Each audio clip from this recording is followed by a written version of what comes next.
अस्सलाम वालेकुम। टॉपिक है किडनी प्रॉब्लम्स एंड क्योर, यानी किडनी के मसाइल और उनका इलाज। किडनी प्रॉब्लम्स में हम किडनी स्टोन को डिस्कस करेंगे। वो कह रहा है condition of having kidney stone in the kidney termed as nephrolithiasis, यानी किडनी स्टोन की कंडीशन को हम नेफ्रोलिथाइसिस कहते हैं। आप कह सकते हैं nephrolithiasis is the scientific name of kidney stone.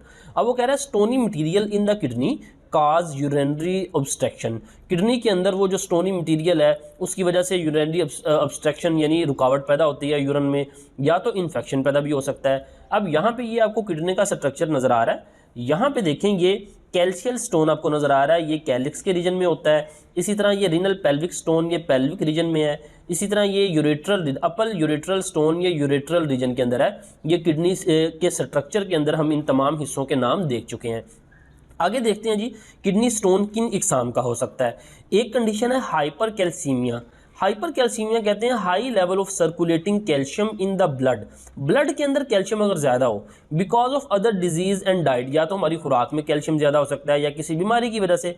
अब यहाँ पे एक चीज़ गौर से देखिएगा, हाइपर का मतलब है ज़्यादा, कैल्सी से मुराद है कैल्शियम, और ईमिया EMIA, ईमिया लफ्ज़ रिप्रेजेंट करता है ब्लड को। हाइपर कैल्सीमिया से मुराद है कैल्शियम का ब्लड में ज़्यादा होना।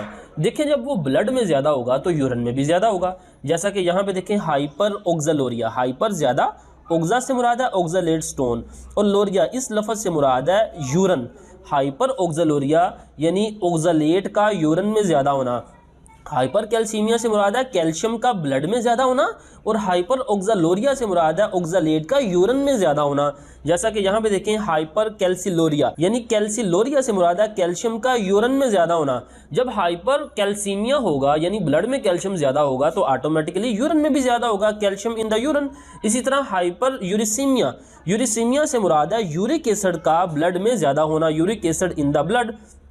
अब यहाँ पे आप देखें कि hyperoxaluria high level of oxalate in the blood, major cause of calcium oxalate stone, यानी हाइपर ऑक्जालोरिया और हाइपर कैल्सिलोरिया इन दोनों की वजह से कैल्शियम ऑक्जालेट स्टोन बनता है। इसके सोर्स क्या हैं? ग्रीन वेजिटेबल्स और टोमेटोज के अंदर यह है ऑक्जालेट स्टोन ज़्यादा होता है। आगे हम देखते हैं कि यूरिनरी स्टोर आर हार्ड, ये सख्त होते हैं। क्रिस्टलाइन मिनरल मटेरियल यानी ये नमकियात के मटेरियल हैं, डेट स्टिक टुगेदर जो आपस में मिलकर फॉर्म स्मॉल पेबल्स, छोटी छोटी पेबल्स कहते हैं कंकरियाँ बनाती हैं। और ये कंकरियाँ स्मॉल एज ग्रेन और सैंड, ये छोटे छोटे ग्रेन की शक्ल में, दानों की शक्ल में या सैंड की शक्ल में भी हो सकती हैं।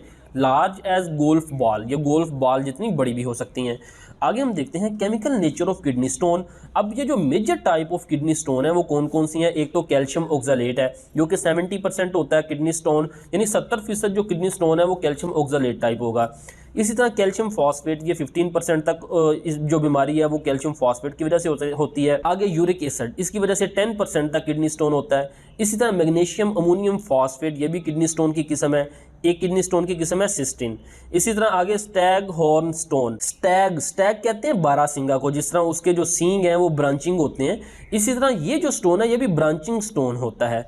आगे continuous stage of dehydration increase the chance of kidney stone formation, यानी ये डिहाइड्रेशन, अगर आप पानी कम पीते हैं, पानी की कमी की वजह से किडनी स्टोन ज़्यादा होते हैं। अब ज़्यादातर किडनी स्टोन ऐसे होते हैं कि अगर आप ज़्यादा पानी पीते हैं, जिस तरह डॉक्टर भी आपको यही रिकमेंड करते हैं पानी ज़्यादा पिएं, जब ज़्यादा पानी पीते हैं ज़्यादा यूरिन बनता है और ये किडनी स्टोन यूरिन के जरिए बाहर ऑटोमेटिकली निकल सकते हैं। टॉपिक है लिथोट्रिप्सी। लिथो लफ्ज़ स्टोन, स्टोनी मटेरियल के लिए इस्तेमाल होता है। तो ये एक ऐसा तरीका है जिसमें किडनी स्टोन, गुर्दे की पथरी को बगैर ऑपरेशन के रिमूव किया जाता है। आमतौर पर kidney stone have been remove, यानी गुर्दे की पथरी को निकाला जाता है by the kidney surgery, operation के जरिए। लेकिन प्रेजेंटली आजकल lithotripsy is used for the non surgical removal of kidney stone. तो अब कह सकते हैं lithotripsy is the non surgical removal of kidney stone. आगे technique use to break stone, इस टेक्निक में क्या किया जाता है? इस स्टोन को, इस पथरी को तोड़ा जाता है फ्रॉम द किडनी, किडनी से, यूरेटर और गॉल ब्लैडर, यूरेटर से या गॉल ब्लैडर से। अब ये दो तरीक़ों से होती है, एक है extra corporeal shock wave lithotripsy और एक है परक्यूटेनियस नेफ्रोलिथोट्रिप्सी। पहले हम डिस्कस करेंगे extra corporeal shock wave lithotripsy. Extra corporeal कहते हैं आउटसाइड द बॉडी। तो इस तरीके में देखें हाई कंसनट्रेशन, बहुत ज़्यादा मिकदार में ऑफ एक्सरेज और अल्ट्रासाउंड, या तो एक्सरेज या अल्ट्रासाउंड रेज आर डायरेक्टेड, भेजी जाती हैं फ्रॉम ए मशीन, एक मशीन से, आउटसाइड द बॉडी, जिस्म के बाहर से, टू द स्टोन इनसाइड, अंदर मौजूद स्टोन के ऊपर। मसलन ये गुर्दा है, यहाँ पे देखें ये स्टोन मौजूद है, तो एक मशीन के ज़रिए बाहर से ये एक्सरेज इसके ऊपर बम्बारमेंट की जाएगी, तो उससे क्या होगा, ये स्टोन रेजा रेजा हो जाएगा, छोटे छोटे टुकड़ों में तकसीम हो जाएगा। तो जब ये छोटे छोटे टुकड़ों में तकसीम हो जाएगा तो ये टुकड़े यूरिन के ज़रिए जिस्म से बाहर आ जाएंगे। The shock waves break the stone, देखें इन वेव्स ने स्टोन को तोड़ दिया। इन टाइनी पीसेस और सैंड, छोटे छोटे टुकड़ों में या सैंड रेत के ज़रात में। Which passed out of the body in the urine, ये टुकड़े यूरिन के जरिए जिस्म से बाहर आ जाएंगे। जैसा कि किडनी के फंक्शंस के अंदर हम ये देख चुके हैं कि किडनी का काम है ब्लड को फिल्टर करना, ब्लड से नाइट्रोजनस वेस्ट, इलेक्ट्रोलाइट और एक्स्ट्रा वाटर को यूरिन के जरिए से जिस्म से निकालना। लेकिन बाज़ दफ़ा किसी पैथोजन की वजह से, किसी केमिकल की वजह से या किडनी स्टोन की वजह से किडनी काम करना छोड़ देते हैं। इस कंडीशन को हम कहते हैं किडनी फेलियर। अब किडनी अगर ब्लड को फिल्टर नहीं करेंगे तो ब्लड में नाइट्रोजनस वेस्ट का लेवल बढ़ जाएगा, जिसकी वजह से हाई ब्लड प्रेशर, खून की कमी हो सकती है, वॉमिटिंग, दिल का ख़राब होना, फ्रीक्वेंट यूरिनेशन और वेट लॉस जैसे प्रॉब्लम पैदा हो सकते हैं। तो ऐसी कंडीशन में दो ही तरीके हैं, या तो किडनी को ट्रांसप्लांट किया जाए, यानी वो जो किडनी फेल हो चुका है उसकी जगह पे नया किडनी लगाया जाए, या दूसरा तरीका है डायलिसिस। डायलिसिस कहते हैं artificial cleaning of the kidney. तो किडनी को आर्टिफिशियल तरीके से क्लीन करने के दो तरीके हैं, एक तरीका है हीमोडायलिसिस और एक है पेरिटोनियल डायलिसिस। इन दोनों तरीकों से किडनी ट्रांसप्लांट से, यानी किडनी ट्रांसप्लांट से पहले ये तरीके आजमाए जाते हैं, क्योंकि किडनी ट्रांसप्लांट आखिरी हल होता है। अब इन दोनों तरीक़ों से ब्लड को फिल्टर किया जाता है, ब्लड को साफ़ किया जाता है, लेकिन ये दोनों तरीके उस तरह से, उस एफिशिएंसी से ब्लड को फिल्टर नहीं कर पाते जिस तरीके से वो छोटी सी मशीन कुदरत ने, जो अल्लाह ने छोटी सी मशीन गुर्दे के अंदर फिट की हुई है, यानी जिस तरह से गुर्दा ब्लड को साफ़ करता है उस तरह से ये इतनी बड़ी मशीनें भी ब्लड को साफ़ नहीं कर पाती। तो पहले हम देखते हैं हीमोडायलिसिस। हीमो लफ्ज़ हीम से निकला है, हीम कहते हैं ब्लड को और डायलिसिस कहते हैं ब्लड की प्योरिफिकेशन, ब्लड की सफाई को। तो हीमोडायलिसिस का लफ्जी मतलब ये है क्लीनिंग ऑफ ब्लड। अब इसके अंदर क्या है, इसके अंदर एक मशीन होती है जिसे हम कहते हैं डायलाइज़र मशीन। ये जो आपको डब्बा सा नज़र आ रहा है ना, इसको हम डायलाइज़र मशीन, डायलाइज़र कहते हैं, या इसका दूसरा नाम है आर्टिफिशियल किडनी। या तो डायलाइज़र कहेंगे या इसको आर्टिफिशियल किडनी कहेंगे। इसके अंदर ब्लड को क्लीन किया जाता है। किस तरह से? अब होता क्या है कि ये आपका हाथ है, ये आपका बाजू है, एक तरफ ये आर्टरी के ज़रिए, आर्टरी से ब्लड को रिमूव किया जाता है, निकाला जाता है। यहाँ पे कैथेटर लगा होता है जो कि ब्लड को निकालता है, यानी इसको यहाँ से कंट्रोल किया जाता है, ब्लड को निकाला जाता है। ये आपके, ये आर्टरी है, आर्टरी से यहाँ से ब्लड को निकाला जाता है और ये डायलाइज़र मशीन के ऊपर से यहाँ पे ब्लड इंटर होता है। डायलाइज़र मशीन ब्लड को फिल्टर करती है, साफ़ करती है, और नीचे से जो साफ़ ब्लड है, प्योर खून है जिससे नाइट्रोजनस वेस्ट निकल चुके हैं, वो यहाँ से इस मशीन के नीचे से निकाले जाते हैं और यहाँ से इसको वापस वेन के ज़रिए जिस्म के अंदर वापस डाल दिया जाता है। यानी ये जो आपको ब्लैक कलर के अंदर नज़र आ रहा है, ये ब्लड का रास्ता है। एक तरफ से ब्लड निकाला जाता है और दूसरी तरफ से साफ़ करके जिस्म में वापस इंटर कर दिया जाता है। ये जो आपको नज़र आ रहा है इसे हम कहते हैं ब्लड पंप। ये ब्लड को निकालता है, यानी ब्लड को आर्टरी से निकालता है और इस मशीन के अंदर लेके आता है। यहाँ पे ब्लड पंप भी होता है और इसी तरह प्रेशर कंट्रोल करने की डिवाइसेस भी मौजूद होती हैं। अब ये जो आपको डायलाइज़र नज़र आ रहा है, इस डायलाइज़र के दो हिस्से हैं। एक है डायलाइज़र ट्यूब, ये जो रेड कलर के अंदर आपको नज़र आ रही है ये है डायलाइज़र ट्यूब।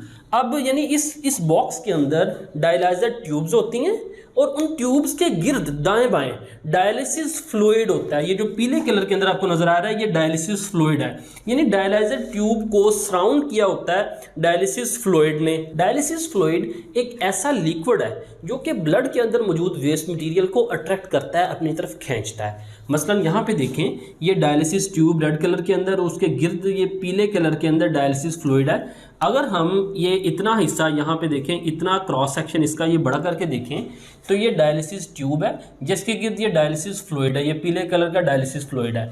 अब ब्लड के ये जो डायलिसिस ट्यूब है ना, इसकी मेम्ब्रेन सेमी परमिएबल होती है। सेमी परमिएबल से मुराद इसके अंदर पोर्स होते हैं। उन पोर्स के ज़रिए, उन सुराखों के ज़रिए ब्लड के अंदर से जो वेस्ट मटेरियल होता है वो डिफ्यूज़ करके इस डायलिसिस फ्लूइड के अंदर आ जाता है, यानी वो डिफ्यूज़ आउट हो जाता है, इस तरफ से भी, इस तरफ से भी, इस तरफ से भी।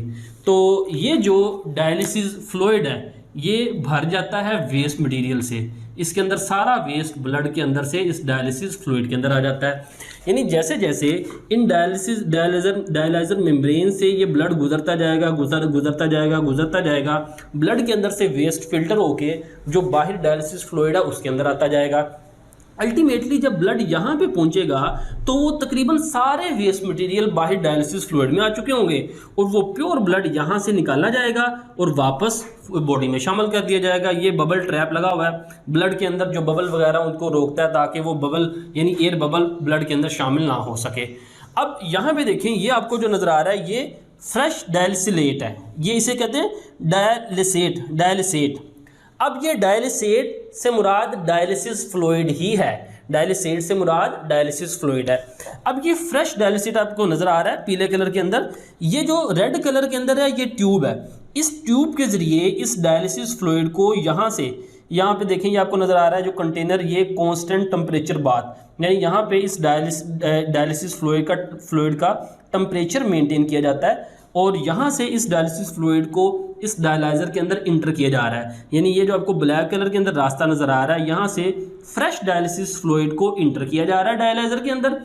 और क्योंकि देखिए ना, डायलाइजर फ्लूइड जो है वो भी वेस्ट मटेरियल से भर जाता है और जो ओल्ड डायलाइजर फ्लूइड है जो वेस्ट मटेरियल से भर चुका है उसको यहाँ से निकाला जा रहा है। ये जो रेड कलर के अंदर ट्यूब है, यहाँ से निकाल के उसको वापस एक अलहदा कंटेनर के अंदर इकट्ठा किया जा रहा है। यानी यहाँ पे ये देखें, ये यूज्ड डायलिसेट यानी यूज्ड डायलिसिस फ्लूइड है। एक तरफ से फ्रेश इंटर हो रहा है और दूसरी तरफ से यूज्ड बाहर आ रहा है। यहाँ पे देखें, ये कंप्रेस्ड एयर एंड CO2, ये दरअसल कंप्रेस्ड एयर एंड CO2 इस डायलिसिस फ्लूइड के अंदर डाली जाती है। इसका काम है डायलिसिस फ्लूइड की pH को मेंटेन करना। तो इस तरीके से ब्लड एक तरफ से इस डायलाइजर के अंदर आता है और उसको फिल्टर किया जाता है और दूसरी तरफ से फ्रेश ब्लड को जिस्म के अंदर वापस भेज दिया जाता है। अब दूसरा तरीका है ब्लड फिल्ट्रेशन का, पेरिटोनियल डायलिसिस। इसको पेरिटोनियल डायलिसिस क्यों कहते हैं? देखिए, ये जो हमारा एब्डोमिनल पार्ट है, पेट वाला हिस्सा, इसके अंदर जितने भी ऑर्गन्स हैं उन ऑर्गन्स के गिर्द बाहर एक मेम्ब्रेन होती है, उस मेम्ब्रेन को हम कहते हैं पेरिटोनियल मेम्ब्रेन। यहाँ पे देखें, ये आपको मेम्ब्रेन जो नज़र आ रही है, इस मेम्ब्रेन को हम कहते हैं पेरिटोनियल मेम्ब्रेन। और इस मेम्ब्रेन के अंदर जो स्पेस होती है, जो खला होता है, उसको हम कहते हैं पेरिटोनियल कैविटी। अब इस फिल्ट्रेशन के तरीके में इस पेरिटोनियल मेम्ब्रेन को as a semipermeable membrane इस्तेमाल किया जाता है। जिस तरह यहाँ पे इस मेम्ब्रेन को सेमी परमिएबल मेम्ब्रेन के तौर पर इस्तेमाल किया जाता था, तो इसी वजह से इसको हम पेरिटोनियल डायलिसिस भी कहते हैं। अब देखिए, किया क्या जाता है, जिस पेशेंट के अंदर इस तरीके को करना होता है उसको चंद दिन पहले, यानी इस ट्रीटमेंट को करना होता है चंद दिन पहले, एक कैथेटर, एक नाली उसके पेट के अंदर इंसर्ट कर दी जाती है। देखिए, यहाँ पे नाली इंसर्ट कर दी गई। फिर चंद दिन रुक जाते हैं ताकि उसका जो वाउंड है, उसका जो जख्म है वो हील अप हो जाए। उसके बाद क्या किया जाता है कि ये डायलिसिस फ्लूइड, जिस तरह हमने यहाँ पे ये पीले कलर के अंदर डायलिसिस फ्लूइड इस्तेमाल किया था, यहाँ पे भी ये देखिए फ्रेश डायलिसिस फ्लूइड जो सा है वो उसको इंटर किया जाता है, इंसर्ट किया जाता है। यहाँ से इस तरफ से उसको उस पेरिटोनियम के अंदर भेजा जाता है। ये जो अंदर कैविटी थी ना, पेरिटोनियल कैविटी, उस पेरिटोनियल कैविटी को फिल कर दिया जाता है डायलिसिस फ्लूइड के जरिए। अब डायलिसिस फ्लूइड के जरिए फिल होगी।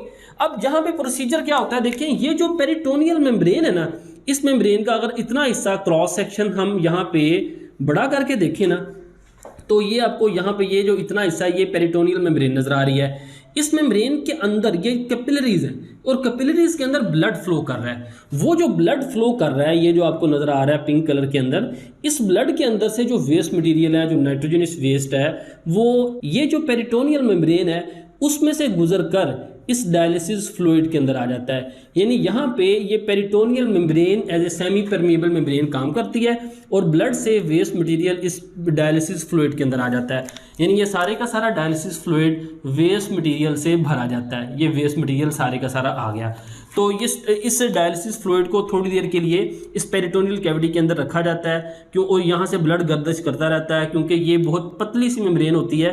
यानी ये जो पेरिटोनियल मेम्ब्रेन है, ये एक किस्म की एक बहुत पतली सी शीट है जिल्द की, और ये स्मूथ टिश्यूज़ पर मुश्तमिल होती है, और इसमें से ब्लड फ्लो करता रहता है और उस ब्लड से वेस्ट मटेरियल आस्ता आस्ता उस डायलिसिस फ्लूइड के अंदर आता जाता है।